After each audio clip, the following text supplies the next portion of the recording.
주간 동안 평안하셨습니까? 네. 지난주 우리는 이 자리에서 그리스도인을 분별하는 첫 번째 시금석으로 참된 그리스도인은 성령 안에서 봉사하는 자라 이렇게 말씀을 드렸습니다.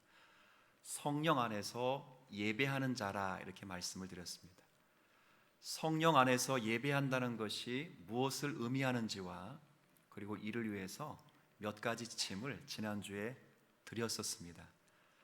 성령 안에서 예배한다는 것은 예배가 의식과 형식으로 치우치는 것이 아니라 그 의전과 형식이 담고 있는 내용에 집중하면서 기쁨과 즐거움으로 감사와 감격으로 예배하는 것이라 그렇게 말씀을 드렸습니다. 아마 오늘 찬송이 그 연속성에서 있었던 것 같습니다. 아쉬운 건 가사가 제가 못 봤습니다. 저만 못 본 건가 여기만? 여기 좀 띄워줬으면 참 좋을 뻔했다라는 생각이 듭니다. 다음 주에 또 해도 됩니다. 바로 그 말씀 중심으로 찬양이 오늘 전해졌습니다. 그리고 성령 안에서 예배하기 위해서 제가 일단 우리 교회에선 5가지 지침을 드렸는데, 첫 번째는 예배 시간에 예배당에 지각하지 말자 그랬습니다. 어떠셨는지요? 그리고 예배당에 들어오실 때는 세상 것을 전부 차단하고 들어오시라 그랬습니다. 그래야 하나님이 여러분의 생각을 지배해 주십니다. 그리고 세 번째는 한 주간 동안 사시면서 가장 좋은 것을 하나님 앞에 구별하여 드리라 그렇게 말씀을 드렸습니다. 그리고 어제 같은 토요일은 주일을 준비하는 날로 여겨서 육체도 쉼을 누리고 가족 관계에서도 평온한 말을 해서 은혜에 방해가 없도록 하라 이렇게 말씀을 드렸습니다. 그리고 마지막 부탁을 드린 것은 예배를 잘 드렸다면 예배의 성공은 예배 시간에 나타나는 것이 아니라 여러분의 삶의 예배로 나타난다는 것을 통해서 거룩한 삶의 예배를 드리며 살아드려 주라 라고 부탁을 드렸습니다. 우리 주님 사랑교회가 여기에 은혜가 많아서 하나님이 영과 진리로 예배하는 자를 찾는다라고 말하실 때 그 찾는 한 사람이 저와 여러분이 되었으면 좋겠습니다. 오늘은 참된 그리스도인을 구별하는 두 번째 시금석으로 삼아야 될 것은 참된 그리스도인은 예수로 자랑한다라는 것입니다. 우리가 참된 그리스도인이 맞는가 그럴 때 우리 삶에서 예수님이 어떤 위치에 계시는가 하는 것을 곰곰이 따져 물어야 합니다. 우리가 예수 그리스도에 대해서 어떠한 태도를 갖고 있는가를 늘 가슴속에서 마음속에서 기억을 하고 사셔야 됩니다. 오늘 사도 바울은 분명히 3절의 중간의 말씀에서 참된 그리스도인은 예수로 자랑한다라고 말했습니다. 사도 바울은 항상 서신서의 기록을 통해서 예수 그리스도를 언급하지 않을 때가 거의 없습니다. 그의 강론이든 그의 편지든 그의 권면이든 그의 충고든 모든 것에는 항상 예수 그리스도가 들어가 있습니다. 우리가 빌립보서를 매주마다 저희들이 강론하고 있는데 그 시작에 자신을 어떻게 소개했냐면 자신은 그리스도 예수의 종이라 이렇게 불렀습니다. 그리고 이 서신서를 받고 있는 성도들을 가리켜서는 저들은 예수 그리스도 안에 있는 사람이다 라고 말했습니다. 그러니까 편지를 쓰고 있는 사람이나 그러나 편지를 받고 있는 사람이나 둘 다 그리스도 예수와 관계된 사람들입니다. 정말 예수가 아니면 말을 할 수 없는 사람, 그 사람이 바로 사도 바울입니다. 로이드 존스 목사님의 책을 읽어보니까 로이드 존스 목사님은 이 바울을 가리켜 예수에게 중독된 사람이라 이렇게 표현했더라고요. 이게 중독이란 말은 좋은 의미는 아닐 거예요. 그렇죠? 술에 중독됐다. 요즘 제가 괜찮게 생각했던 그 연예인도 마약에 휩싸였는데 마약에 중독됐다. 좋은 건 아닐 거예요. 근데 예수에게 중독됐다. 이건 또 남다른 또 색감이 있습니다. 맞습니다. 사도 바울은 예수에게 중독된 사람이었습니다. 제가 오늘 여러분에게 말씀드리고 싶은 것은 이런 겁니다. 그리스도인이 되었다는 것은 사실은 그리스도를 절대적인 중심에 놓은 사람이라는 것을 저와 여러분이 다시 한번 인지해 주시고 돌아가셨으면 좋겠습니다. 우리는 누구라 부르는가? 우리는 그리스도인이라고 부릅니다. 그렇죠? 그리스도인, 그리스도가 딱 붙어있는 사람입니다. 그러면 우리의 삶의 절대적인 중심이 누가 되어야 되겠어요? 우스갯소리입니다. 그리스도인 중에 앞에 그리스도 5글자가 뭐예요? 웃으라고 하는 겁니다. 너무 심각하게 듣지 마시라고. 그리스도의 그리스도, 절대적인 위치에 있는 사람들입니다. 맞습니다. 그리스도인은 그리스도를 자랑하는 사람입니다. 그리스도인은 그리스도에 대해서 큰 소리로 외치는 그런 사람들입니다. 사도 바울은 당시 유대인들의 가장 큰 특징 가운데 하나가 자랑하는 것이라 이렇게 말해요. 저도 성지여행 가봤지만 유대인들의 선민의식은 정말 못됐습니다. 온 몸에 자랑이 붙어 있습니다. 너희들은 지옥 갈 놈, 지옥의 땔감, 우리들은 천국의 아들. 이게 그냥 붙어 있어요, 몸에. 그래서 이방인들 같은 저희 같은 사람들이, 특별히 이 서양인 말고 동양인들이 조금 아주 꼴사나운 짓 했잖아요.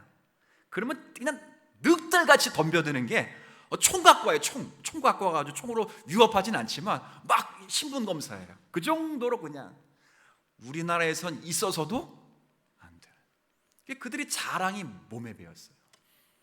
사도 바울도 자신도 유대인식 자랑에 대해서 이야기하면서 유대인들이 어떤 것을 자랑했는지를 오늘 본문에서도 이야기를 또 해주고 있어요. 제가 4절을 읽고 6절, 5절, 6절을 한번 같이 또 읽어볼게요.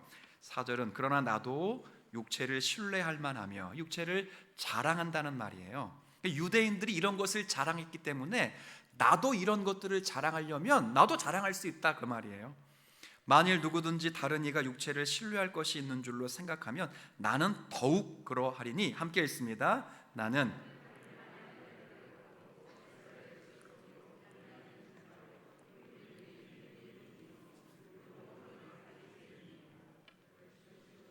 교회를 박해하고 율법의 의로는 흠이 없는 자라. 아멘. 여기 전부 5절 6절에 자랑하는 내용이 그리스도가 아닌 것 갖고 자랑합니다. 그러니까 바울 사도가 자신도 옛날에 유대인 자랑을 할 때는 전부 이런 것들을 자랑했다는 거예요. 그리스도가 아닌 자신들의 태생이나 자신들의 행위를 자랑했다는 거예요. 의식적인 면을 자랑했고 율법의 유산을 자랑했다는 거예요.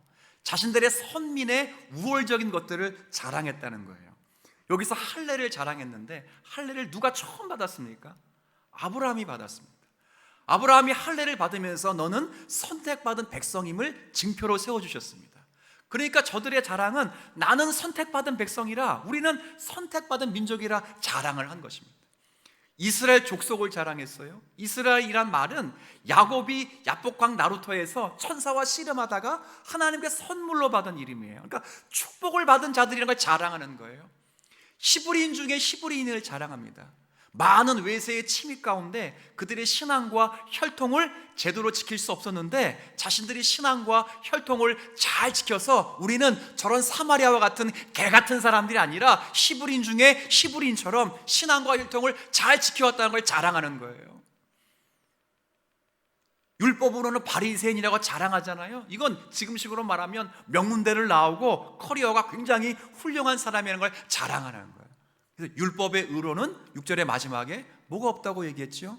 흠이 없다고 할 정도로 자랑하는 거예요.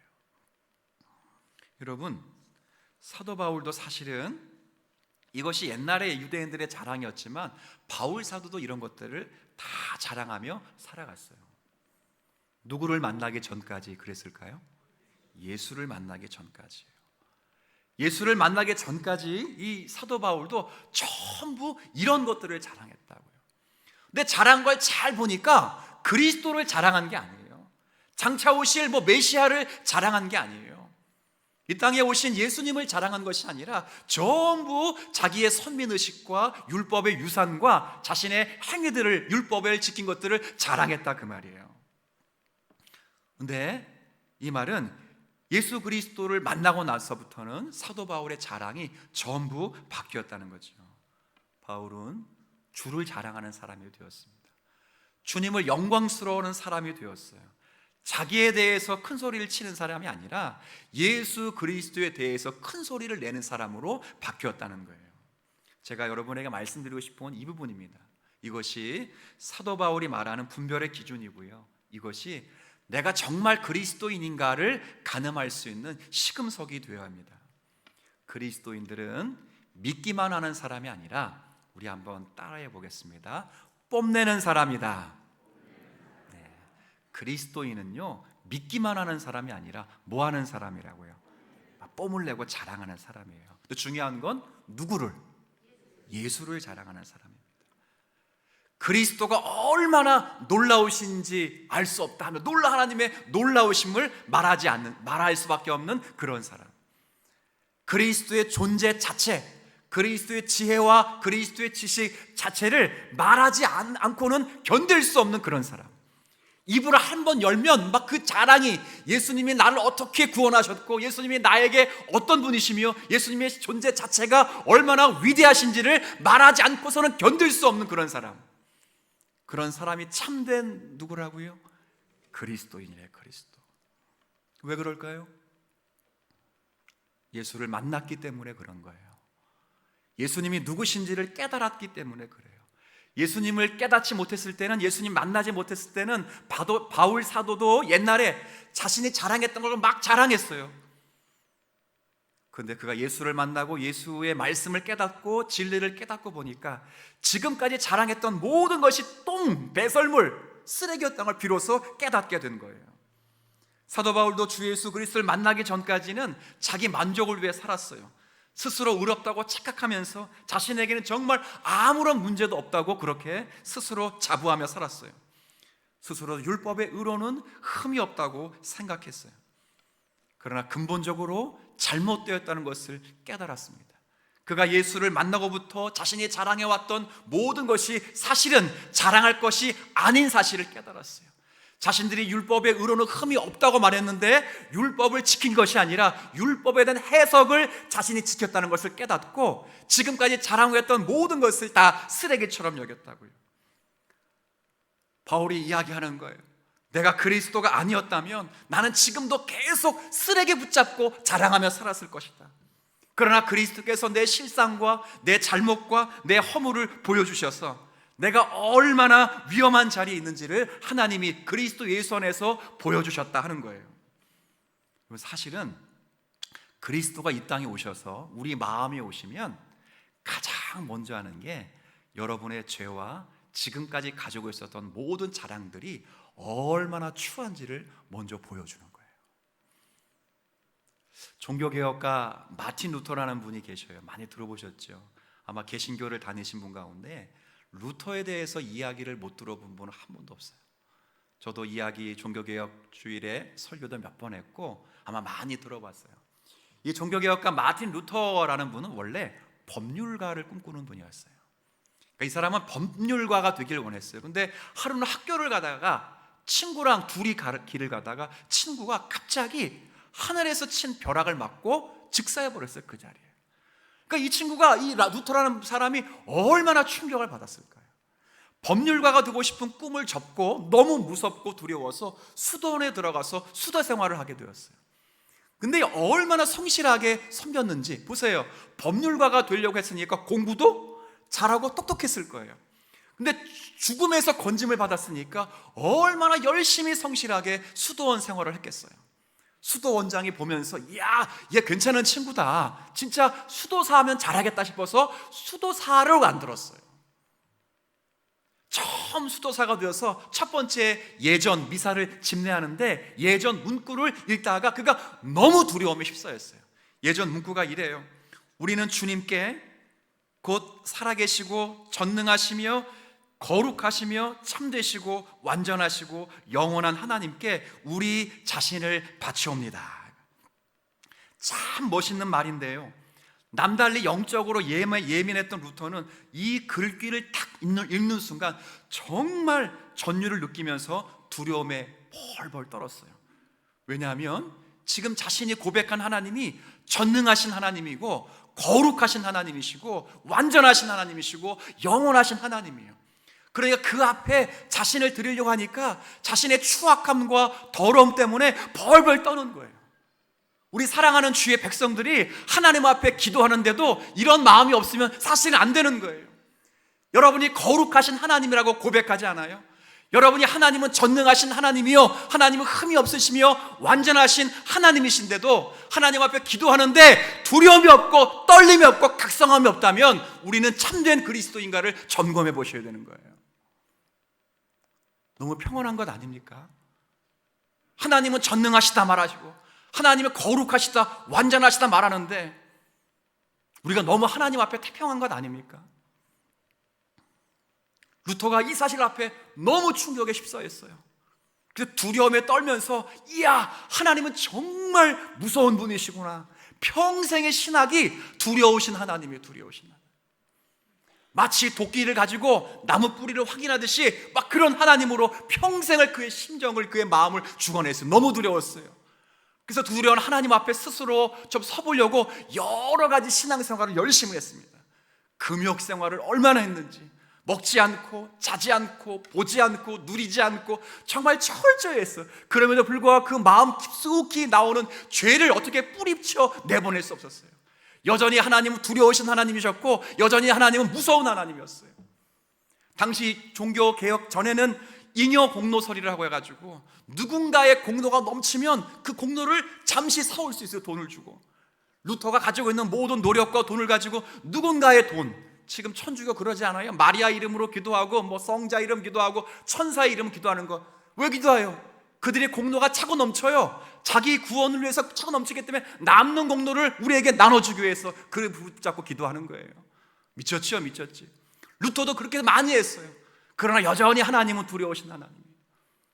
그리고 가장 많이 한 게 고해성사예요. 고해성사.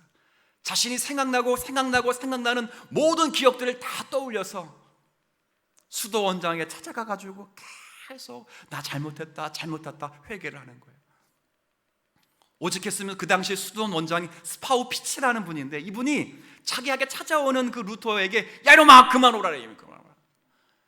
그런 시시껄렁한 그런 죄 가지고 오지 말고 좀 고해성사하려면 그럴듯하고 죄다운 죄 갖고 오라랬어요. 오라고. 근데 루터에게는 그 작다고 불려지는 죄조차도 너무도 하나님 앞에 두려운 거예요. 루터가 그런 중에 복음을 깨달았어요. 하나님께서 인간을 죄인이라고 말할 때 기억나는 몇 가지 죄 때문에 인간을 죄인으로 말하는 것이 아니로구나. 하나님이 인간을 죄인이라고 말할 때는 기억나지도 않은 수없이 많은 죄뿐 아니라 심연에까지 뻗어있는 인간 본성 전체의 타락과 그 타락의 결과인 죄책으로부터 자유롭지 못하는 인간 전체의 상황을 두고 인간을 죄인으로 말하는구나 깨달았어요. 그러다가 그렇게 두렵고 휩싸이는 중에 바로 그 죄책과 우리의 죄인된 본성을 해결하시기 위해서 하나님이 독생성자 그리스도 예수를 보내시고 예수 그리스도 안에서 우리가 의인되고 하나님 앞에 떳떳하게 설 수 있다는 복음을 발견하게 된 거예요. 그래서 그가 목숨을 걸고 그리스도를 자랑하며 목숨을 걸고 종교개혁한 거 아니겠습니까? 저와 여러분도 마찬가지라고 생각이 됩니다. 우리 마음속 깊이 정말 기억을 더듬고 거듭어도 잘 뿌리채 뽑히지 않는 죄의 모습들이 있을 거예요. 얼마나 많은 아픔과 경험 속에서 하나님 앞에 두려워할 것입니까? 그러나 우리가 스스로 서보려고 씨름했던 그 끝에 그 문제에도 역시 그 끝에는 답이 그리스도가 계시는 거예요. 십자가의 죽음의 의미를 제대로 깨닫고 그리스도가 십자가에서 자신을 하나님 앞에 합당한 자로 세워주심을 우리가 아는 거죠.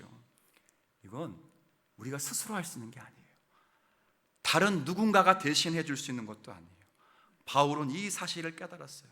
하나님께서 그리스도 예수 안에 계시사 세상과 자신을 화목하게 하셨구나.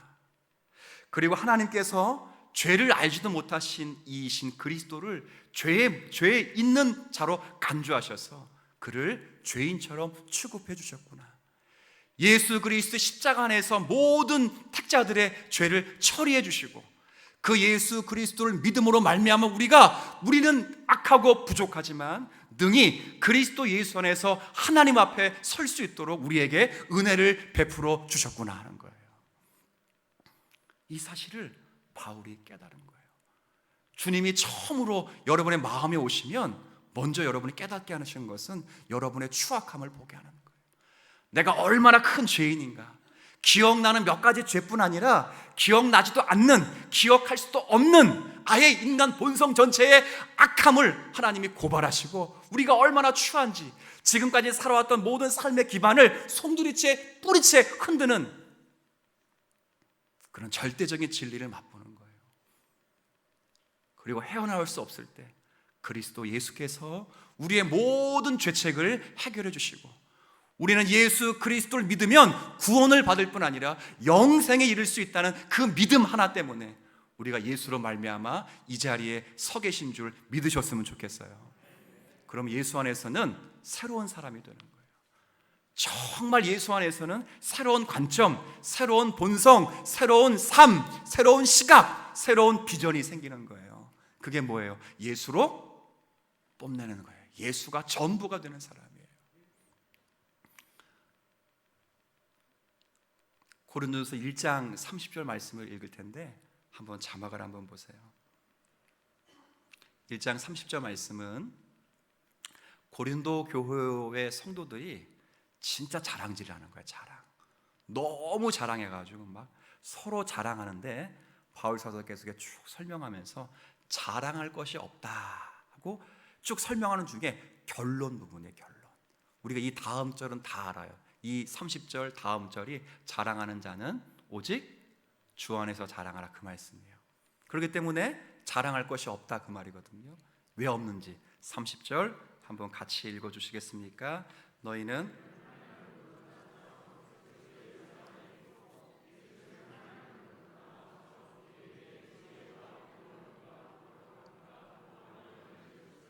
아멘. 왜 우리가 자랑할 것이 없는가? 우리는 하나님께로부터 나서 그리스도 예수 안에 있고, 그렇죠? 예수님은 하나님으로부터 나서와 나와서는 나중에 또 기약될 때 설명을 드립니다. 하여튼 나와서 우리에게 같이 다시 지혜, 또 의로움, 거룩함, 구원함이 되셨어요. 그러니까 우리의 모든 것, 영혼에 필요한 모든 것은 누가 드신 겁니까? 예수님이 하신 거예요. 여기 지혜가 되었다고 해주셨잖아요. 우리에게 지혜를 주셔서 우리의 상태를 깨닫게 하시는데, 우리가 그 하나님을 아는 지식으로 말미암아 무지로부터 해방이 되었어요. 얼마나 감사한지 몰라요. 그런데 그 지혜의 엄밀함 때문에 우리의 죄의 진상을 보게 되면서 때로는 절망하게 되는 거예요. 누구처럼? 루터처럼 절망하게 되는 거예요. 그때 예수님이 또 우리의 뭐가 되어주셨어요? 의로움이 되어주셨어요. 정말 절망하는 가운데 예수께서 모든 죄책을 해결받게 하시고 우리가 예수 안에서 완전한 평안을 누릴 수 있고 양심의 평안을 누릴 수 있도록 예수님이 우리의 의로움이 되어주셨어요. 그리고 그 다음에 보면 우리가 양심의 평안을 누리고 의롭게 된 성도일지라도 세상에서 시험받을 수 있고 유혹받을 수 있을 때 예수님이 또 뭐가 되어주셨어요? 거룩함이 되어주셔서 모든 우리의 백성들의 부패와 오염 속에서 우리를 지키시고 보호해 주시는 전능하신 하나님으로 계시는 거예요. 그리고 마지막에 또 뭐가 되셨습니까? 구원함이 되셔서 그렇게 못나고 쓰러지고 넘어질지라도 역사의 마지막 그 시간까지 한 영혼이라도 놓치지 않고 그들을 구원하시고 구속하시는 주님이 저와 여러분의 주님이신 줄 믿었으면 좋겠어요. 얼마나 감사합니까? 여러분의 영혼에 이것만큼 필요한 게 있어요? 여러분의 육체를 위해서는 필요한 게 있을 수 있겠죠. 제가 그것을 충만히 여러분에게 채워드릴 수 없어요. 성경도 그걸 다 채워줄 수 없어요. 그러나 우리의 영혼은 이것 말고 더 필요한 게 있어요. 여러분의 영혼은 무엇 때문에 지금 만족해 하시며 감사하십니까? 제가 오늘 일부 때도 너무 은혜를 많이 받아가지고 어제 은혜 받은 게 있어가지고 잠깐 나눴어요. 어제 목사고시가 있었어요. 목사고시. 그래서 목사고시 한 사람 쉬취하는데 얼마나 공부를 열심히 했는지 막 95점, 90, 거의 뭐 100점이야. 다 과목 6과목 봤는데, 그리고 마지막에 논술 시험을 봤어요. 면접 시험을. 면접관들이 쭉 서가지고 한 강도사 목사고시 보는 분에게 물어봤어요. 목사가 되고 싶으면 목사가 되면 가장 먼저 뭐 하고 싶냐라 물었어요. 근데 이 강도사님이 1초의 머무림도 없어요. 고민도 없어. 먼저 하는 말이 딱 뭐냐면, 제가 목사가 된다면 지금 제가 중고등부 아이들을 목양하고 있는데 이 아이들 머리에 손을 얹고 간절히 기도해 주신대요. 그런데 거기 면접관들이 갑자기 입이 탁 막혀가지고 코끝이 칭한 거예요. 10초 동안 아무도 말 못했어요. 그 강도사님 시험 보는 내내 노예일 때문에 싸우고 볶고 막 스트레스 받고 그러다가 정말 막 청명하고 깨끗한 영혼이 맑아지는, 저도 옛날에 그 소원이 있었거든요. 다 6명의 면접관들이 처음 목사 인직 받을 때 전부 그 생각했을 거예요. 막 그 생각이 드니까 마음에 눈물이 막 흐르는 거예요.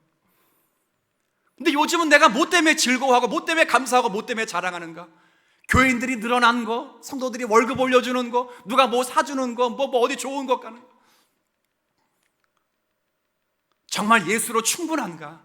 내 영혼에 정말 예수 그리스도 한 분만으로 자족하고 내 모든 영혼의 모든 것을 예수님이 채워주셨다는 것, 이 놀라운 사실 앞에 예수를 자랑할 수 있는가? 우리 사랑하는 성도들은 그런 성도가 되었으면 좋겠어요. 찌르는데 명예 나오고, 찌르는데 자존심 나오고, 찌르는데 돈 나오고, 찌르는데 이런 거 나오지 말고, 그건 그 육체의 필요는 다른 사람도 채워줄 수 있어요. 다른 사람도 채워줄 수 있다. 그러나 우리의 영혼의 필요는 오직 예수 그리스도 한 분만이 채워주실 줄로 믿습니다. 그분이 우리의 전부시에요. 전부. 이보다 더 위대한 일이 있을까요? 그리스도가 우리의 모든 것 아닙니까? 알파와 오메가가 되시고 시작과 나중이 되시고 출발점과 종착점이 되시고 만유 안에 계신 만유이시며 그리스도 안에서 우리는 온전해지는 거예요. 여러분과 제가 우리의 영혼의 필요에 이보다 더 위대한 것이 있을까? 없습니다. 그리스도 안에서 모든 것이 다 있는 거예요. 사도 바울은 골로새서 말씀에서 그 안에는, 그리스도 안에는 신성의 모든 충만이 육체로 거하시고 되어 있어요. 그리고 그 바로 다음에 너희도 그 안에서 충만해졌느니라. 충만해졌어요. 충만.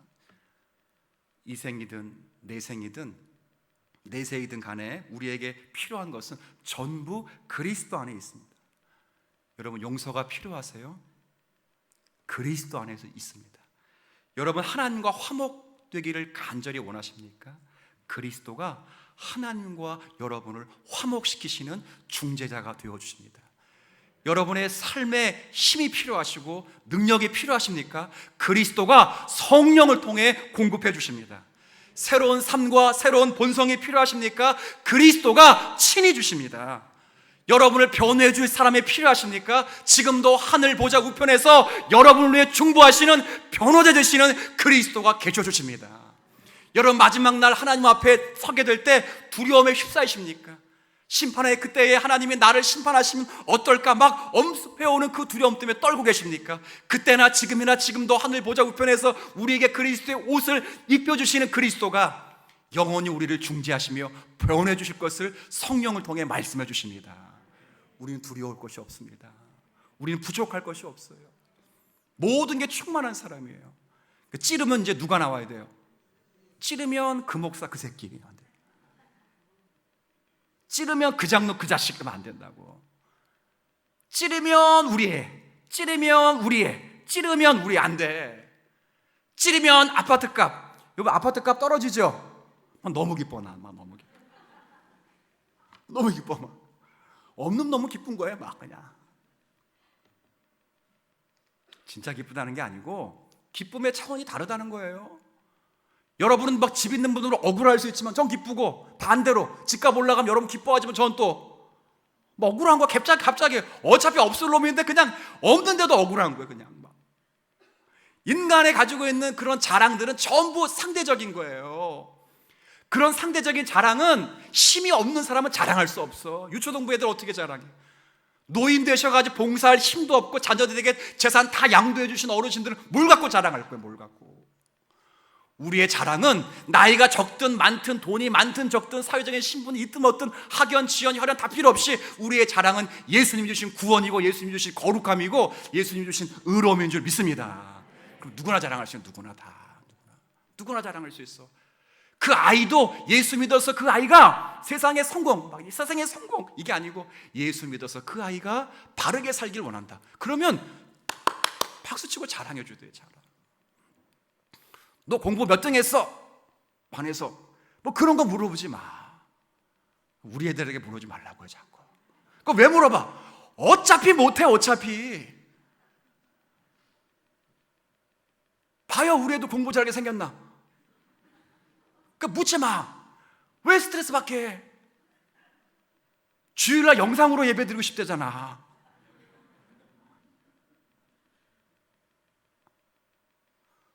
배우선 목사님 혹시 비싸지 않아요? 그걸 왜 물어봐? 왜? 예수님은 너의 주가 되셔. 걱정하지 마. 너의 인생은 주님이 책임져 주실 거야. 너 예수로만 충분해. 그런 말 한번 해봐. 막 아이가 막 입이 막 혀까지 걸려가지고 막 밥을 안 먹어도 배가 불러 막. 그런 거예요. 그런 거. 여러분의 자랑은 뭡니까? 목사님 기도 열심히 했더니 우리 아들이 서울대 갔어요. 그건 위로예요. 위로.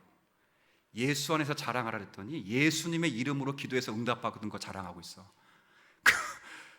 예수님의 이름으로 응답받은 거 자랑하는 게 아니고 예수를 자랑하는 거야. 예수. 응답받은 건 여러분을 위로해 주신 거야. 위로해 주시면 감사하세요. 누구에게? 하나님께. 그건 하나님께 감사하시면 되게 자랑거리가 안 돼. 우리 아들이 서울대 갔어요. 그럼 서울대 전교생이 하나밖에야? 전교생이 얼마나 많은데요. 그건 자랑거리가 못 돼.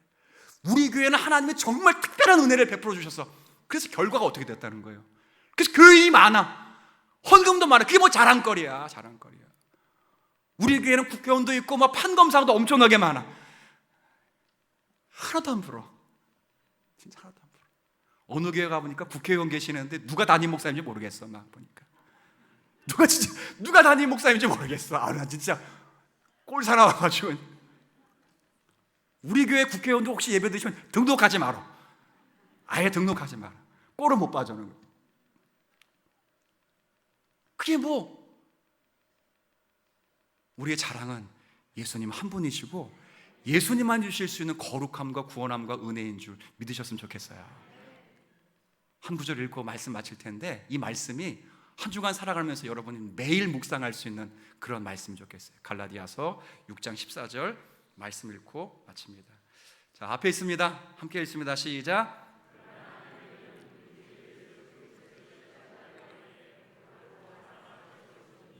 그리스도로 말미암아 세상이 나를 대하여 십자가에 못 박히고 내가 또한 세상을 대하여 그러하니라. 아멘. 기도하겠습니다.